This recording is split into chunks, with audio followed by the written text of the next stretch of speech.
May kapanahunan na isinilang at may kapanahunan na mamatay din ang tao. So maliwanag ito.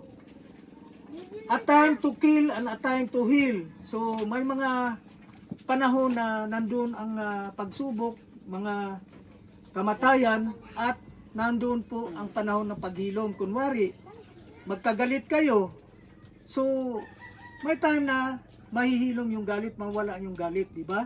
Hindi naman na pwede na ang galit natin ay hanggang kamatayan ay galit ka pa rin. Sino bang ganyan? Mayroong bang ganyan dito? Magkagalit kayo sa mag-asawa, di ba? Hindi naman habang buhay nagalit kayo, di ba? Amin ba tayo doon? Ikaw. So, normal lang sa mag-asawa na magkagalit, di ba? Pero, na may time talaga na magbalikan kayo kasi mag-asawa kayo, pinag-isa kayo ng Diyos. So, dito na lamang tayo sa verse